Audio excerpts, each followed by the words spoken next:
Bapak Ibu, Assalamualaikum warahmatullahi wabarakatuh. Waalaikumsalam warahmatullahi wabarakatuh. Karena mungkin sedikit semangat ya Bapak dan Ibu ya. Salawat beriring salam marilah kita hadiahkan kepada junjungan kita yaitu Nabi besar Muhammad Sallallahu Alaihi Wasallam dengan hantaran kata Allahumma sholli ala Sayyidina Muhammad wa ala ali Sayyidina Muhammad. Pertama yang sama-sama kita Inna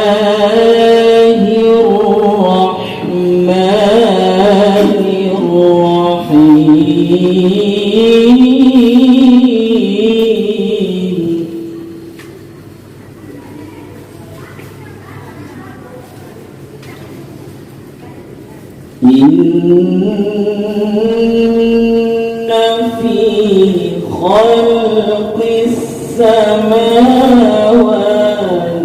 wal ardi wa ikhtilafil layli wan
wabarakatuh. Alhamdulillahirrahmanirrahim. Bapak dan Ibu, bersyukur kita kepada Allah Subhanahu wa taala. Tidak lupa juga kita berselawat kepada Nabi Muhammad SAW. Bapak dan Ibu unsur pimpinan yang sama-sama kita hormati, kemudian Bu Nepi dan Pak Nov selaku calon guru, menyempatkan diri setelah memulangkan siswa kita di jam ke-6 tadi ya Bu ya, sampai jam ke-6. Alhamdulillah pembelajaran dari pagi tadi sampai sebelum zuhur berjalan dengan lancar, dan siang ini kita bisa berkumpul untuk beraktivitas di komunitas belajar kita ini. Sebelum Bu Nevi dan Pak Nok menyampaikan beberapa hal terkait dengan salah satu penugasan yang harus mereka kerjakan ya di program pendidikan guru penggerak, izinkan saya menyampaikan beberapa hal dulu. Yang pertama, saya mengapresiasi Ibu dan Bapak yang selama lebih kurang 4 minggu ini di proses belajar mengajar kita sejak tanggal 15 Juli yang lalu sudah menjalankan tugas dengan baik, dengan bersemangat, sehingga apa-apa yang sudah kita rencanakan bisa berjalan dengan baik pula. Bapak dan Ibu yang sudah diobservasi, selamat Ibu dan Bapak, tinggal melangkah ke tahapan berikutnya. Walaupun memang saya belum menginput itu ke PNM ya, ke platform mereka mengajar. Saya berjanji dalam waktu dekat ini akan segera menyelesaikan tahapan 20 ya, dan membaca. Dokter itu dia punya komunitas praktisi sesama dokter spesialis penyakit dalam gitu ya. Mereka mendiskusikan minggu kemarin menemukan pasien seperti apa, kemudian bagaimana penanganannya, apa tindakan yang mereka ambil, kemudian bagaimana mereka menjaga tindakan yang mereka ambil itu sesuai dengan prosedur. Itu mereka diskusikan di komunitas profesional mereka atau Professional Learning Community namanya. Sebagai profesi yang menjunjung tinggi profesionalisme, guru pun harus punya wadah untuk mendiskusikan, membedah, dalam tanda kutip mempergunjingkan apa-apa yang terjadi di ruang kelas kita, agar terus terjadi perbaikan-perbaikan kecil di ruang kelas kita. Nah, kalau selama ini Boleh jalan.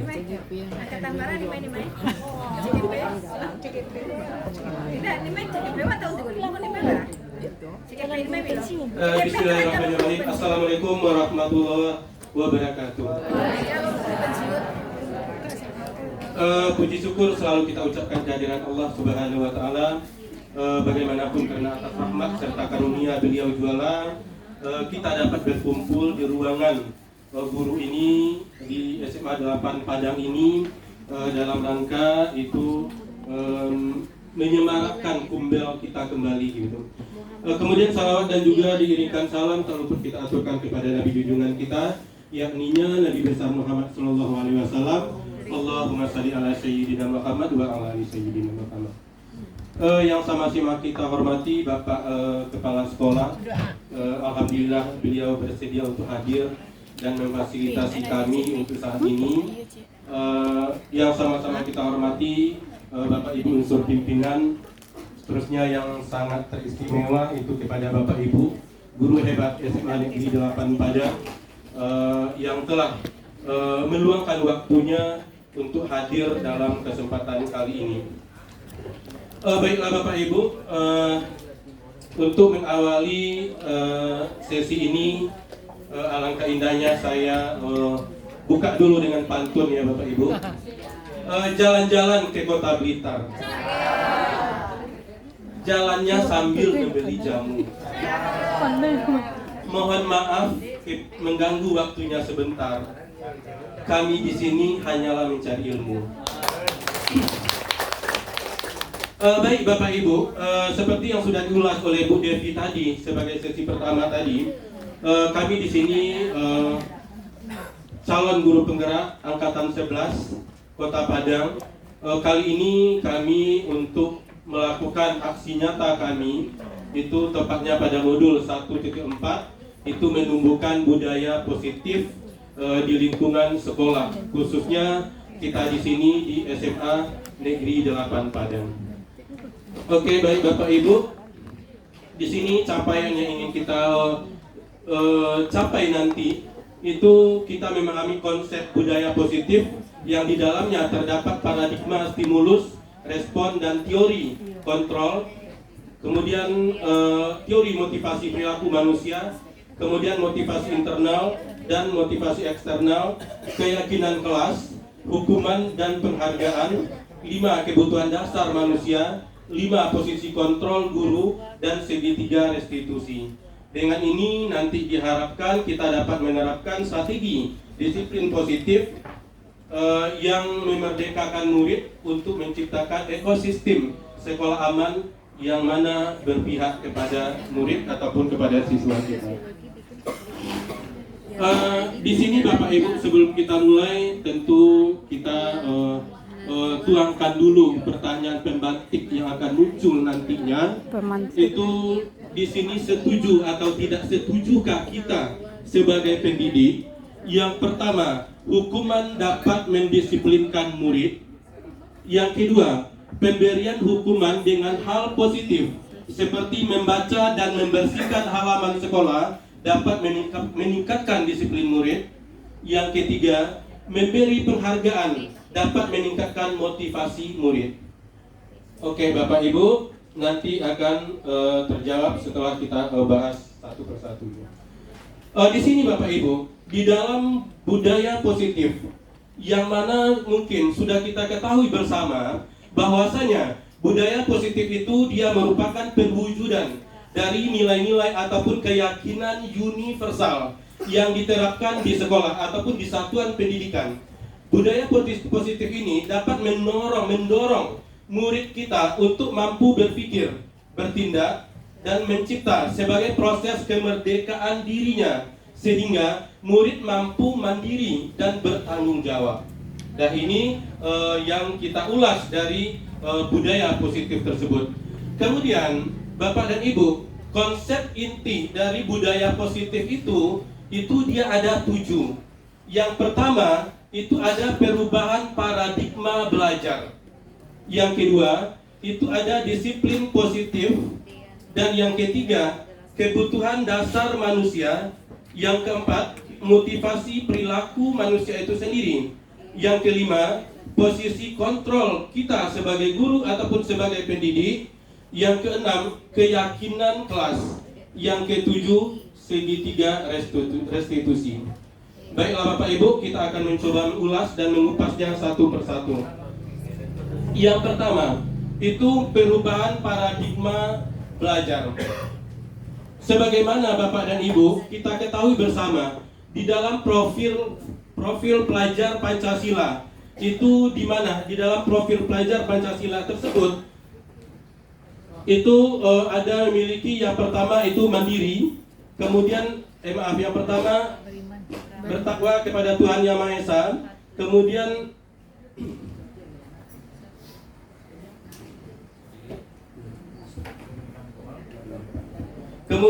yang keduanya kebinekaan global, yang ketiganya adanya azas kegotong royongan, yang keempatnya siswa juga dituntut untuk selalu kreatif, kemudian siswa juga diminta untuk selalu bernalar kritis, yang terakhir siswa kita tuntut juga untuk selalu mandiri dimanapun dia berada nantinya.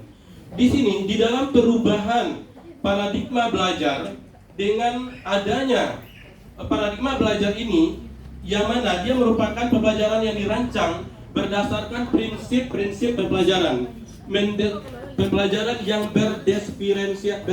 berdifferensiasi, sehingga para peserta didik belajar berdasarkan kebutuhannya. Mungkin di sini Bapak Ibu, sebahagian kita itu sudah menerapkan pembelajaran berdifferensiasi ini, di mana itu mungkin kita ketahui bahwasanya kita petakan, kita kelompokkan siswa kita sebelum belajar, itu sudah termasuk salah satu inti dari pembelajaran berdifferensiasi ini.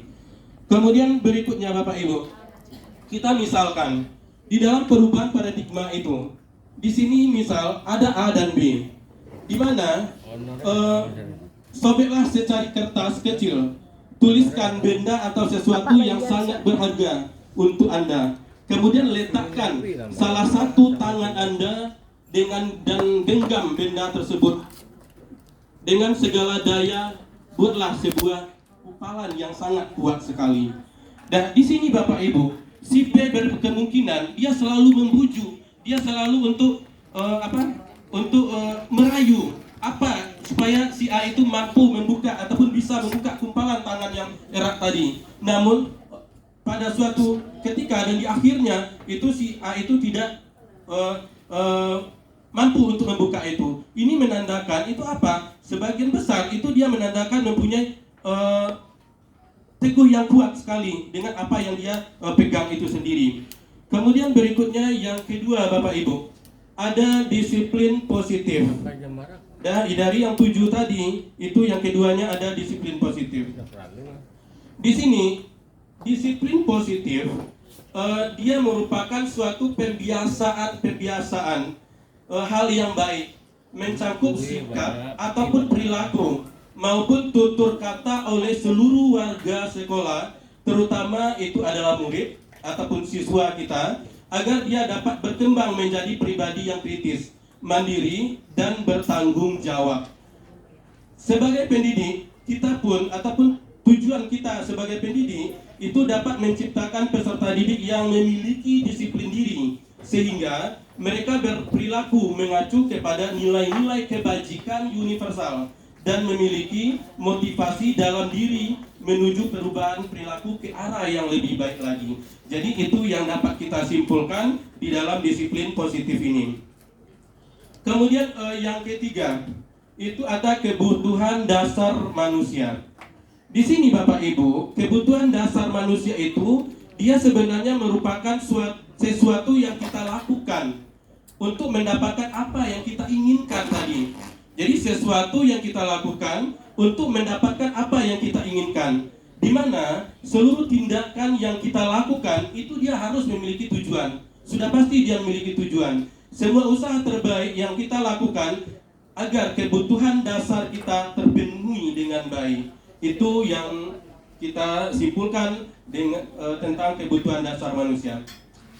Kemudian Bapak Ibu, kebutuhan dasar manusia itu dia ada 5. Dan ada kebutuhan hidup, itu sudah pasti karena kita manusia itu butuh hidup. Kemudian yang keduanya, kasih sayang dan rasa diterima. Begitu juga dengan siswa kita di kelas. Siswa itu sebenarnya dia butuh kasih sayang dan rasa diterima dia di dalam kelompok itu, di dalam kelas kita itu. Kemudian yang ketiga, penguasaan. Di sini menyangkut harga diri seseorang, keinginan untuk dianggap memimpin, berprestasi, dan diakui serta didengar apa yang menjadi keluhan dan usulannya. Kemudian yang keempat, Bapak Ibu, yang merupakan kebutuhan dasar manusia itu adalah kebebasan. Setiap manusia itu, baik juga kita sebagai pendidik, kita sebagai guru, ataupun murid kita sebagai peserta didik, itu pasti dia juga butuh kebebasan. Di mana ini sikap mandiri itu memiliki pilihan mencoba hal baru dan mampu dia mengendalikan arah dirinya sendiri tadi. Kemudian yang terakhir dari kebutuhan dasar manusia itu, Bapak Ibu, ini mungkin yang selalu kita damba-dambakan, yang selalu kita ingin-inginkan, yaitu kesenangan. Dan menyangkut di sini itu siswa itu bermain, humor, kemudian antusiasnya, kemudian saling tertawa dia sesama dia. Itu yang termasuk ke dalam kesenangan di sini.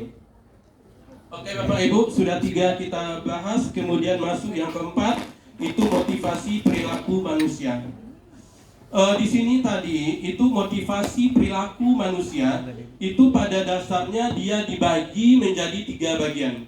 Yang pertama ada hukuman, konsekuensi, dan yang ketiga ada restitusi. Sekarang kita lihat Bapak Ibu, itu hukuman. Nah, hukuman di sini itu tidak direncanakan atau tiba-tiba saja. Nah, kemudian murid tidak tahu apa yang akan terjadi. Kemudian juga bersifat satu arah. Biasanya hukuman itu bersifat satu arah saja. Kita sebagai pendidik kita yang memberikan hukuman kepada siswa itu. Nah, kemudian berupa hukuman fisik ataupun psikis. Ya. Kemudian yang kedua Bapak Ibu, konsekuensi. Di sini biasanya konsekuensi itu dia terencana ataupun disepakati sesuai dengan peraturan. Yang keduanya, murid tetap dibuat tidak nyaman. Yang ketiganya, sikap guru selalu memonitor murid kita di kelas ataupun di lingkungan kita.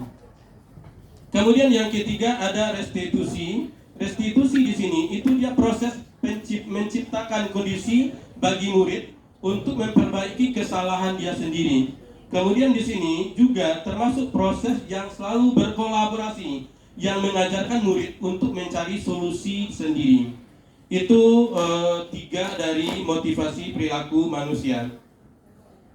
Yang berikutnya Bapak Ibu, di sini mungkin itu kita selalu dengar itu kata-kata merdeka. Dan itu apa itu merdeka itu sebenarnya? Menurut Ki Hajar Dewantara bahwasanya merdeka itu adalah tidak hanya terlepas dari perintah. Jadi Bapak Ibu tidak hanya terlepas dari perintah, akan tetapi juga cakap buat memerintah diri sendiri. Itu yang digolongkan ke dalam merdeka menurut filosofi Ki Hajar Dewantara. Oke Bapak Ibu, ini kita next saja. Kemudian berikutnya Bapak Ibu, di sini kita lihat dulu itu perbedaan dari hukuman dan konsekuensi. Kalau hukuman itu sesuatu yang menyakitkan harus terjadi, tetapi kalau konsekuensi sesuatu yang harus terjadi. Kemudian yang kedua Bapak Ibu, kalau hukuman itu dia membuat anak sakit, baik itu fisik maupun hatinya untuk jangka waktu lama. Namun kalau dia konsekuensi itu membuat anak merasa tidak nyaman dalam jangka waktu pendek. Kemudian perbedaan yang ketiga, anak membenci kedisiplinan. Kalau dia konsekuensi, itu anak menghargai disiplin. Perbedaan yang berikutnya itu adanya sifat paksaan. Namun untuk konsekuensi itu stimulus tambah tanggapan. Perbedaan yang berikutnya, kalau hukuman itu konsep diri yang buruk. Namun untuk konsekuensi itu konsep diri yang baik Bapak Ibu. Oke, kita next saja Bapak Ibu. Oke, yang kelima Bapak Ibu, itu ada tentang posisi kontrol guru. Di sini posisi kontrol itu ada 5, bahwasanya di dalam posisi kontrol ini itu mungkin jadi pertanyaan bagi kita sendiri, kita sebenarnya berada di posisi mana selama ini? Dan kita sebenarnya berada di posisi mana selama ini? Apakah kita termasuk posisi penghukum, kemudian membuat rasa bersalah, kemudian berperan sebagai teman, ataupun sebagai pemantau, serta sebagai manajer? Nah, jadi dari sini Bapak Ibu, kita dapat mengintrospeksi diri kita bersama Bapak Ibu, itu selama ini posisi kita di mana di dalam mencerdaskan anak bangsa ini begitu. Jadi Bapak Ibu, setelah kita lihat itu pada dasarnya itu kita sebagai pendidik itu selalu berada itu di bawah naungan penghukum dan selalu berada di bawah naungan penghukum, dan siswa kita itu kita selalu dihukum juga. Jadi di sini Bapak Ibu, dengan adanya seperti ini nanti mungkin kita lebih saya jujur saja Bapak Ibu, setelah saya Bapak mungkin bercerita tentang pengalamannya juga. Dan sebelumnya mungkin sebelum ikut pendidikan guru penggerak ini, itu kita selalu berada di posisi penghukum. Bahkan kita Bapak dan Ibu, anak yang terlambat ataupun siswa yang terlambat saja, kita langsung saja memarahi dan membentak dia tanpa mengetahui apa penyebabnya dia terlambat itu. Kronologi saya pertama, dan saya pernah memarahi anak yang terlambat, dan setelah kita dekati dia, setelah kita tanya dia, kita curhat dari hati ke hati sama dia, ternyata anak itu sebelum sekolah dia pergi ke laut dulu, nelayan dulu, mencari ikan dulu. Dan itu yang sangat menyedihkan sekali Bapak Ibu. Namun apakah kita tahu selama ini permasalahan siswa kita seperti itu? Belum, kalau seandainya kita masih berada di posisi penghukum itu. Oke Bapak Ibu, kita lanjut. Nah, di sini kita misalkan suatu kasus Bapak Ibu. Ini ada kasus Adi yang selalu datang terlambat ke sekolah. Di sini kita selalu memberikan penghukum, di mana nada kita keras, bahasa tubuh kita yang melotot, juga matanya yang melotot, jari menunjuk-nunjuk sampai menghardik siswa dengan ucapan terlambat lagi, pasti terlambat lagi, selalu datang terlambat. Kapan bisanya Anda untuk tepat waktu? Nah, di sini Bapak Ibu, kita tanya kepada diri kita sendiri, bagaimanakah perasaan murid kalau seandainya dia menerima, pagi-pagi itu menerima bahasa-bahasa yang demikian. Dan alhasilnya berkemungkinan Bapak Ibu, dan murid itu dia merasa marah, walaupun tidak dilihatkannya, tidak terlihat itu mungkin dia merasa marah dan mendendam ataupun bersifat agresif. Bisa jadi sesudah kembali duduk, murid tersebut itu mencoret-coret bukunya dengan melampiaskan kemarahannya, ataupun mencoret-coret meja yang ada di kelasnya. Lebih buruk lagi Bapak Ibu, sepulang sekolah mungkin murid tersebut melihat motor dan mobil Bapak Ibu guru, mungkin dia langsung menggores ataupun mengkempeskan ban mobil kita ataupun ban motor kita. Jadi itu alhasil mungkin kalau seandainya kita berada di posisi penghukum. Kemudian juga Bapak Ibu, kita contohkan satu lagi, itu kalau kita berada di posisi pembuat merasa bersalah. Dengan nada suara kita melas, halus, sedih, kemudian bahasa tubuh kita dengan ucapan, Adi, kamu ingin bagaimana ya? Oke Bapak Ibu, Adi, kamu ingin bagaimana ya? Kamu sudah berjanji dengan ibu tidak akan terlambat lagi. Kamu kenapa ya senang sekali untuk mengecewakan ibu? Ibu benar-benar kecewa sekali. Di sini Bapak Ibu, bagaimana perasaan murid kita setelah kita keluarkan, kita sirami dengan kalimat-kalimat mutiara demikian? Dan Bapak Ibu, hasilnya itu murid akan merasa bersalah. Dia akan selalu merasa bersalah. Karena apa? Karena dia sudah mengecewakan gurunya tadi. Dan merasa bersalah telah mengecewakan gurunya ataupun bapak gurunya, murid akan merasa menjadi orang yang gagal sekali dan tidak sanggup untuk membahagiakan orang lain. Dan itu berkemungkinan hasil yang dilakukan. Jadi di sini Bapak Ibu, untuk kelima posisi kontrolnya kita next saja menghemat waktu. Kemudian kita lihat Bapak Ibu, di sini contoh lain dari penerapan 5 posisi kontrol tersebut.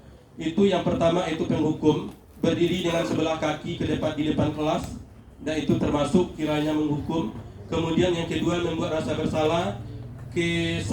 Kesekian kali Bapak sudah diingatkan, kamu senangnya melihat Bapak terus-terusan bertindak seperti ini. Itu termasuk dia membuat berasa bersalah. Kemudian kalimat berikutnya ada mungkin muncul Bapak Ibu, ayo dong kamu kerjakan tugasnya, nanti kalau sudah selesai kita main game. Nah, ini termasuk posisi teman. Kemudian yang termasuk posisi pemantau, kamu sudah melakukan kesalahan dan sudah mengetahui konsekuensinya. Sekarang selesaikan dan segera kumpulkan. Dan itu termasuk kita sebagai guru, sebagai pemantau. Kemudian yang kelima, kita sebagai manajer Bapak Ibu, dan seperti kita melontarkan kalimat-kalimat seperti ini, apakah kamu tahu kesalahanmu, keyakinan sekolah apa yang kamu langgar, dan apa yang akan kamu lakukan untuk menyelesaikan ini. Dan ini berarti Bapak Ibu, kita meminta pendapat dari siswa dari penyelesaian permasalahan itu. Jadi ini tergolong ke dalam manajer. Oke Bapak Ibu, sekarang mungkin itu masih kita bergelut dari 5 posisi kontrol tadi. Misalkan Bapak Ibu keluar kata-kata ini, saya kecewa sekali dengan kamu.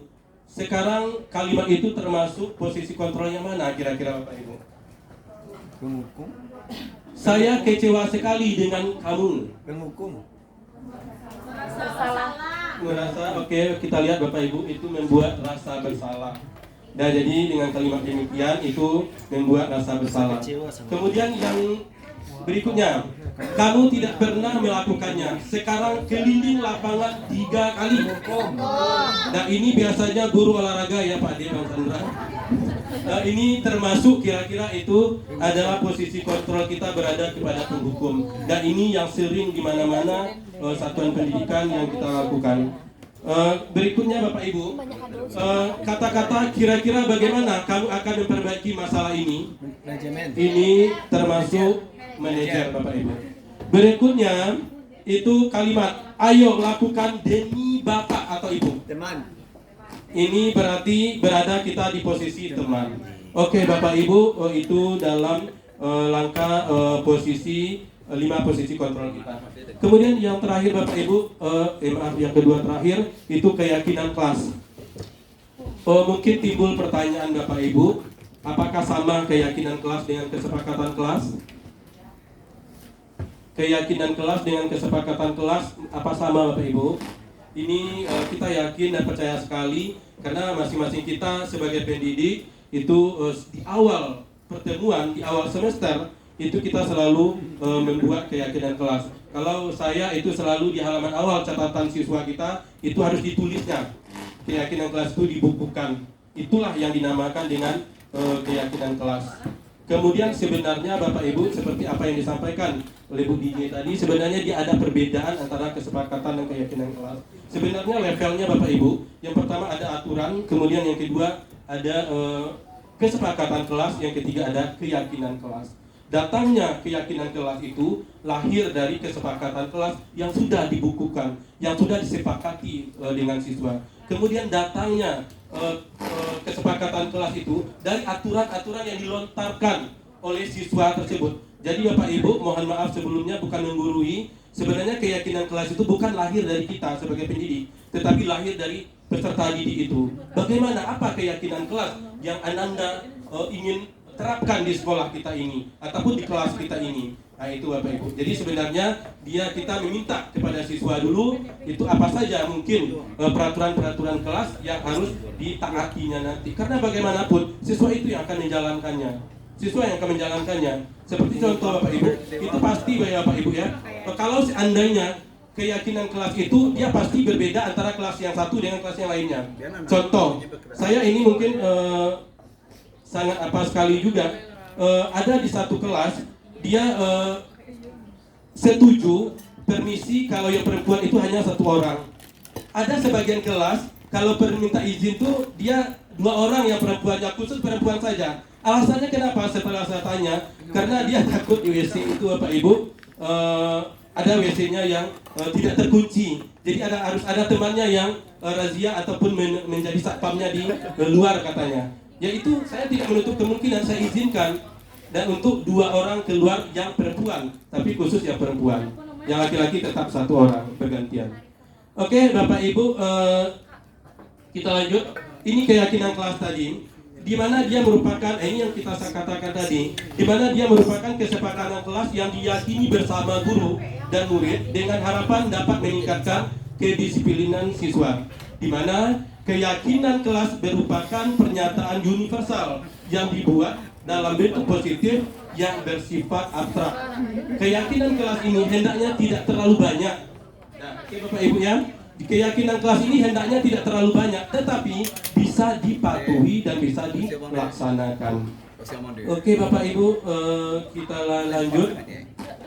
Ini kita next saja. Yang ketujuh Bapak Ibu, yang terakhir, ini segitiga restitusi. Di sini Bapak Ibu, sebagaimana kita ketahui bersama bahwasanya di dalam segitiga restitusi itu, dia yang pertama menstabilkan identitas, yang keduanya validasi tindakan yang salah, yang ketiganya menanyakan keyakinan. Ini sebenarnya Bapak Ibu, itu sudah sering kita lakukan dari dahulunya. Sudah sering kita pakai dari dahulunya. Seperti apa yang disampaikan, mungkin ini di BK ini selalu berperan bagi orang BK. Tetapi tidak menutup kemungkinan kita pun yang sebagai guru mata pelajaran itu juga mampu untuk menerapkan segitiga restitusi ini. Di sini Bapak Ibu, yang pertama tadi menstabilkan identitas. Di sini misalkan itu guru berkata, berbuat salah itu hal yang manusiawi. Tidak ada manusia yang sempurna. Bapak Ibu guru juga buat salah. Kita pasti Bapak Ibu bisa menyelesaikan permasalahan ini. Kita sebagai guru tidak tertarik untuk mencari tahu siapa yang benar dan siapa yang salah. Bapak Ibu juga lebih tertarik untuk menyelesaikan masalah. Kalau di sini itu kita menyalahkan diri sendiri terus menerus, apa yang kamu atau apa yang sikap baik, apa yang ada di diri kita sendiri itu nantinya. Kemudian yang kedua Bapak Ibu, validasi kebutuhan. Di sini contoh, guru berkata, kamu bisa saja akan melakukan hal yang lebih buruk, tapi kamu tidak melakukan. Kemudian yang kedua, kamu pasti punya alasan mengapa melakukannya. Berikutnya mungkin ada muncul kalimat, apa yang penting bagi kamu. Oke, itu yang termasuk ke dalam validasi kebutuhan guru. Di mana di sini validasi kebutuhan guru itu tadi Bapak Ibu itu membantu murid kita mengenai basicnya, di mana dasar dia ingin dipenuhi ketika melakukan kesalahan-kesalahan. Yang berikutnya Bapak Ibu menanyakan keyakinan, di mana anak itu akan terlihat anak melihat kesalahan dihubungkan dengan norma sosial dan nilai-nilai yang mendasari manusia berintegrasi dengan orang lain. Kemudian guru berkata, apa nilai yang kita percaya di kelas ataupun di sekolah kita? Nilai-nilai universal apa yang telah kita sepakati? Jadi itu yang termasuk dia menanyakan keyakinan. Oke Bapak Ibu, ini tentang disiplin positif tadi, ini sebenarnya rangkuman dari yang sudah kita jelaskan tadi Bapak Ibu. Kemudian Bapak Ibu, ini mohon waktunya sebentar.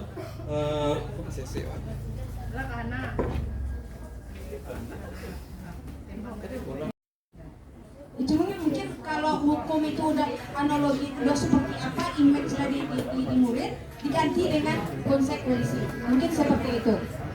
Bunyinya lebih halus. Kalau negara kita sekarang itu kan halus-halus itu yang jadinya. Ya, padahal itu juga intinya. Kemudian membuat merasa bersalah, saya rasa itu juga perlu. Kenapa saya rasa perlu? Tapi terlepas dari fungsi kontrol guru. Saya rasa membuat rasa bersalah juga perlu. Misal, kita contohkan aja kayak anak TK. Anak TK main-main air, terus air berserakan di lantai, jatuh temannya. Ananda tadi main-main air, ternyata teman kita jatuh. Kan boleh kita begitu seperti itu. Kalau seperti itu kan ada rasa penyesalan anak kan? Boleh sebenarnya kalau menurut saya seperti itu. Dia sebagai teman, ini boleh sekali sebagai teman. Karena saya sebagai guru dari awal saya juga sebagai teman oleh siswa saya. Karena saya mengajar dulu di Riau, itu malah curhat dia mengenai cowoknya. Anak itu mohon maaf dia aktivis, dia juga pakai jubah dalam. Dia itu adalah anak rohis, kemudian dia curhat. Kenapa? Ibu kenapa sih adik saya rasanya saya jatuh cinta ibu. Saya tahu itu nggak boleh ibu. Kalau kita tidak menyatakan diri kita sebagai teman, ya sosmed ya kalau kita ya. Tapi dia sadar, akhirnya apa? Akhirnya apa? Pengalaman saya juga mungkin kata Bu Mai dari sebelum ada CGP kami juga udah CGP gitu. Ya, tapi kami tidak catatkan itu sebagai CGP. Tapi aktivitas kami sudah CGP. Apa katanya? Ya, susah sekali Bu. Kemudian kalau saya tidak sebagai teman, mungkin dia nggak bisa curhat. Nah, jadi teman itu kan tempat curhat. Mungkin saya mau curhat dia pandang kita sebagai guru, nggak mungkin dia akan curhat. Kalau kita sebagai gurunya, hal-hal yang sensitif gitu ya. Mungkin curhat mungkin bisa saja. Bu, ada kok Bu guru kita nggak masuk, misalnya seperti itu. Seperti itu. Mungkin itu sebagai dia memandang kita sebagai guru. Tapi kalau dia memandang kita sebagai teman, ada rahasia dia yang kita dan temannya itu. Dia sebagai pemantau. Jadi saya tadi melakukan sebagai pemantau. Ada anak saya kelas move on, saya bilang atau kelas moving. Oh gitu. Ya, mohon maaf Pak, saya lebih sering bilangnya move on dengan dekat dengan bahasa anak-anak. Iya tuh. Jadi anak saya ini sekali dia udah di luar CPTN-nya. Dia di atas motor. Saya minta juga sekali tolong unsur pimpinan juga pantau ketika moving itu di mana anak numpuknya itu. Tolong maaf sekali lagi saya mohon. Karena saya merasa agak terganggu juga sebagai guru yang dekat kantin. Yang dekat kantin anak banyak sekali numpuk dan saya sering rekam anak itu. Kemana rekaman itu ke saya kasih tutupnya mukanya. Kenapa? Dan tambah lagi suara tukang kantinnya bla bla bla bla bla. Bikin saya register anak pun pernah saya tarik. Handphonenya juga pernah. Saya karena berdekatan sekali dengan kantin. Itu sangat luar biasa. Karena saya rasa bukan fisika saja butuh konsentrasi, semua yang sendiri butuh konsentrasi. Kemudian pemantau ini itu saya bilang sama anak, kenapa terlambat Ananda? Begini alasannya. Oke. Besok juga terlambat lagi. Udah oke. Terus kemarin juga saya udah ada, dikiranya mungkin saya nggak kenal dia, karena saya kenal. Saya lihat dia kayak nggak terlihat. Satu dia masuk, udah Ananda. Sekarang Ananda di luar saja nggak apa-apa sama ibu. Ananda mau nilai berapa? Saya tanya seleranya. Saya akan kasih tuntas kamu 80 nilainya. Silakan tulis. Boleh di luar saja nggak masuk nggak apa-apa. Ibu ikhlas ngasih Ananda nilai 80. Saya sebagai pemantau. Awalnya saya pemantau, saya lihat saja dia kemana dia pergerakannya kemana. Saya lihat dari kelas, saya tahu kemana-mana. Mampir dia ke S10, mampir dia ke kantin, duduk dia di motor. Saya sebagai pemantau saat itu. Kapan sebagai manajernya saya tadi? Ibu, mohon maaf saya tidak masuk. Kenapa Ananda masuk? Silahkan Ananda pilih bidang studi apa yang Ananda suka. Karena ini mata pelajaran pilihan. Kalau Ananda nggak senang, nggak usah masuk fisika. Ibu ikhlas melepas Ananda. Ya, ikhlas melepas. Kalau nggak senang, kan memang kita kalau dia pilihan itu dari hatinya. Karena saya bilang bahwa fisika itu adalah menggunakan fisik dan akal. Itu asal dari fisika itu. Fisiknya kuat, tangguh, dan punya analisa. Itu orang fisika itu. Nah, jadi enggak Bu katanya, enggak apa-apa, boleh pindah biar ibu yang ngurusin anak pindah. Enggak Bu, saya masuk di lokal ibu, saya janji Bu tidak akan buat lagi. Gitu. Itu betul anak Pak Dedi itu yang beri dia itu. Itu. Jadi ibu lihat besok hari Jumat kita coba buktikan bahwa Ananda itu memang ikhlas memilih fisika. Saya lihat Jumat besok dulu. Nah, itu sebagai apa Pak posisi saya? Kan awalnya sebagai pemantau, kemudian sebagai apa? Gitu. Kemudian sebagai manajer. Yang manajer guru itu sebagai fasilisator. Fasilisator pembelajaran di kelas. Memfasilitator. Fasilisator.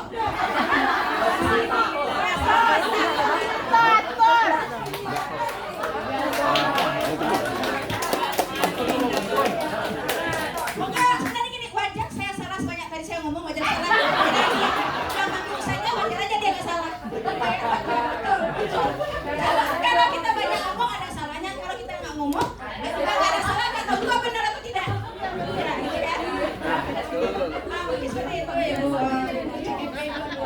CGP yang hebat kita, CGP. Apa namanya? Saya rasa masa politik itu receh, masa politik itu. Ada di posisi kontrol guru.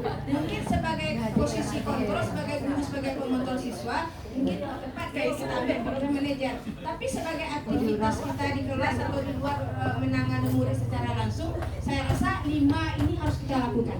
Mungkin itu saja. Ya, terima kasih. Bila kurang mohon maaf. Assalamualaikum warahmatullahi.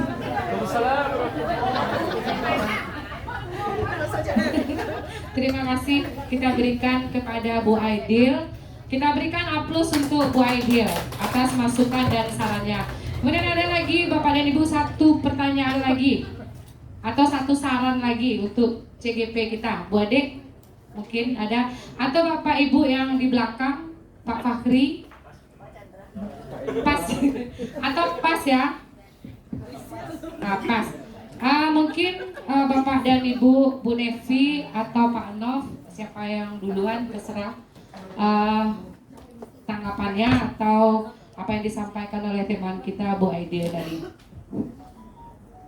Terima kasih Mbak Aidil atas tanggapannya, mungkin juga termasuk masukan-masukannya. Bahkan ini kalau saya rasa itu termasuk penguatan dari konten yang kami buat gitu. Seperti apa yang dituangkan oleh Bu Aidil tadi, itu bahwasanya itu benar. Dengan arti kata begini Bapak Ibu, kelima-limanya itu pernah kita lakukan begitu. Kelima-limanya pernah kita lakukan. Apalagi kita menghadapi siswa kita dalam menghadapi peserta didik kita dengan bervariasi sifat dan tingkah lakunya.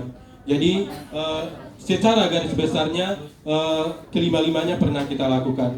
Namun itu perlu juga kita garis bawahi. Pada dasarnya kita masih mayoritas itu masih banyak berada di posisi penhukum ataupun di posisi yang pertama. Itu dan jarang sekali itu kita masih berada di manajer. Namun Bapak Ibu itu pernah juga kita lakukan di posisi yang level kelima ini. Jadi intinya Bapak Ibu, kelima-lima ini itu sering kita lakukan ataupun bisa kita lakukan begitu. Oke, ada lagi Bapak Ibu? Kita ada tambahan dari Bu Nevi? Ya, silakan Bu Nevi tentang 5 posisi kontrol guru ini. Terima kasih atas kesempatannya. Terima kasih juga kepada Bu Aidil yang sudah begitu lengkap menyampaikan mulai dari pemahaman dan pengalamannya. Terima kasih atas tanggapannya. Kemudian mengenai 5 posisi kontrol ini Bapak Ibu, mungkin kita tidak bisa juga langsung menghindari posisi yang tidak dianggap kurang tepat gitu. Tapi pada dasarnya kita semua mempunyai niat yang baik agar kedepannya apa yang akan kita lakukan bisa menjadi sesuatu yang baik juga bagi siswa kita, bisa diterima dengan baik gitu. Kemudian untuk posisi ini tentu kita terus belajar agar bisa memilih posisi yang paling tepat, posisi yang paling baik untuk kita dan untuk siswa kita. Mungkin itu saja. Terima kasih. Assalamualaikum warahmatullahi wabarakatuh. Terima kasih kita ucapkan kepada Pak Nofriandi dengan Bu Nevi yang sama-sama telah menjelaskan tentang 5 posisi kontrol dari guru. Bapak dan Ibu, ya silakan Pak Nov, mungkin ada yang mau disampaikan. Oke Bapak Ibu, sebenarnya tidak mau disampaikan. Kemudian tadi apa yang kami sampaikan tadi itu belum kami tutup. Baiklah Bapak Ibu, inilah penampilan dari kami, dari Bu Nevi selaku CGP Angkatan 11 Kota Padang, dan saya sendiri juga CGP Angkatan 11 Kota Padang, sebenarnya Angkatan 10 Bapak Ibu, tapi menunggu antrian sehingga antri kami itu datang ke CGP Angkatan 11. Baiklah Bapak Ibu, kalau tadi saya buka dengan pantun, mohon izin juga kami akan menutup juga dengan pantun. Ini mungkin agak sadis mungkin Bapak Ibu, tetapi mungkin tidak kita inginkan ya Bapak Ibu. Galodo tibo rabalah padi. Padi dituai di hari Selasa. Jika ado salahnya kami, maaf jorido yang kami pinta. Kami akhiri dengan wabillahi wal taufiq wal hidayah. Wassalamualaikum warahmatullahi wabarakatuh.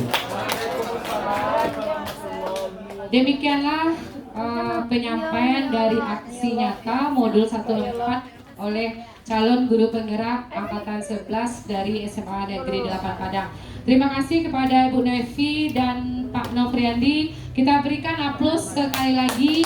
Kemudian kita juga ucapkan terima kasih kepada Bapak Kepala Sekolah beserta unsur pimpinan dan Bapak Ibu Majelis Guru yang telah meluangkan waktu untuk mendukung teman kita untuk meraih kesuksesannya di masa yang akan datang. Mudah-mudahan SMA Negeri 8 Padang kedepannya lebih maju dan lebih mantap lagi. Demikianlah saya sebagai moderator mengucapkan maaf apabila kata kurang pada tempatnya. Assalamualaikum warahmatullahi wabarakatuh. Waalaikumsalam. Mohon Bapak Ibu ditulis di dalam kertas ini, itu setiap kertas ini untuk yang dicoret untuk masukan ataupun sarannya. Gadisku, kau manjaku, diriku inginkannya. Kau bunuhku, kau seruku. Iya, boleh.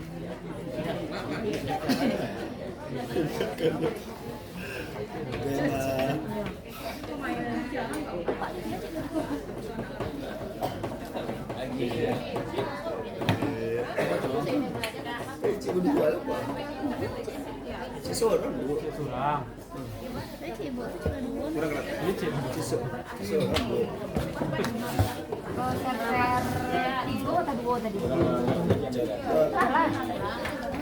Absen? Salah.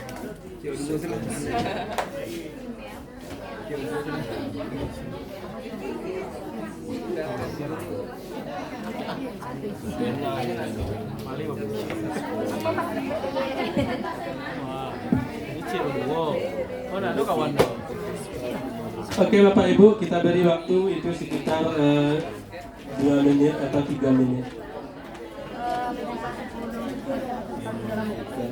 Yang kertas yang kecil itu untuk saran ataupun tanggapannya ya Bapak Ibu. Sarannya mungkin meliputi mengenai konten yang saya sajikan ataupun mengenai cara penyampaiannya demi refleksi kita untuk perbaikan di masa yang akan datang. Saran untuk apa? Oke Bapak Ibu, mungkin sambil apa kita tutup saja Pak. Yang dari saya.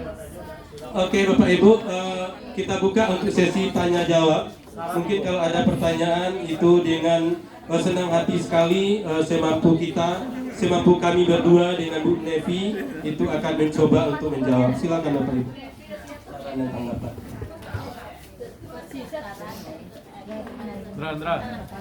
Pak, baru juga. Boleh Bapak Ibu, kalau ada pertanyaan Bapak Ibu. Lari minum di lapangan.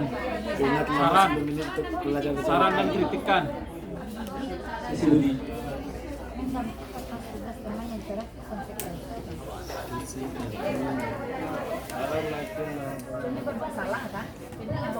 Bapak dan Ibu masih semangat kan? Masih.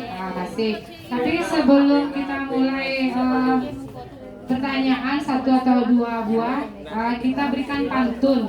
Yang mana pantun ini mungkin akan menimbulkan inspirasi bagi Bapak dan Ibu semua. Oke ya, coba dulu Bapak dan Ibu didengarkan ya. Ke kayu tanam makan durian. Sebentar lagi nih calon CGP akan ngajak kita rame-rame ya. Ke kayu tanam makan durian. Jangan lupa beli ketan. Mantap. Kombel belajar SMA 8 makin mantap. Makin mapan. Karena keluarga besar SMA 8 selalu terdepan. Tepuk tangan lah Cik dulu. Satu lagi sambil bikin pertanyaan. Nah, duduk di pantai di sore hari. Ayo. Nah, sambil makan kuaci. Mantap. Bu Nevi dan Pak Nofriandi. Cakap. Semoga CGP-nya dapat nilai yang tinggi. Amin.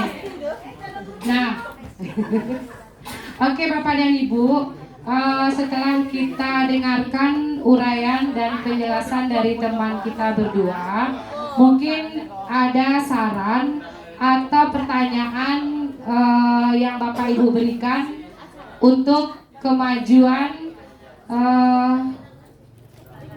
dan apa namanya itu supaya kita terbuka semuanya mengenai apa itu budaya positif yang akan kita tingkatkan di SMA Negeri 8 Padang. Bapak dan Ibu mungkin 1 atau 2 pertanyaan. Silakan Bapak dan Ibu yang ingin memberikan saran atau pertanyaan kepada teman kita. Silakan Bapak dan Ibu. Ayo. Silakan Bu Aidil. Rasa-rasa ayo.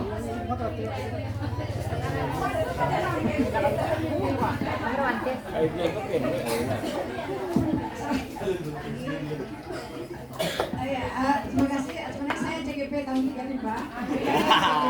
Calon guru pensiun tahun 2035 insya Allah. Buka presiden tuh Bedir.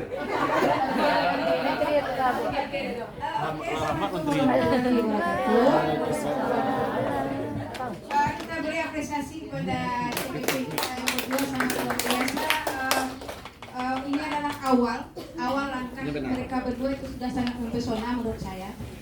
Ya, sangat bagus. Cuman ada, mungkin saya agak orang yang menentang aksi. Mungkin takdirnya seperti itu kali ya. Bukan, ini adalah hal yang baik. Kan boleh kita bertukar pikiran. Mas, ngomong saya tuh enggak lama. Ya. Mungkin agak urainya mungkin lebih lagi daripada CGP gitu kan. Tidak kita inginkan ya Bapak Ibu. Galodo tibo rabalah padi. Padi dituai di hari Selasa. Jika ada salahnya kami, maaf jorido dan kami pinta. Kami akhiri dengan wabillahi wal taufiq wal hidayah. Wassalamualaikum warahmatullahi wabarakatuh. Waalaikumsalam.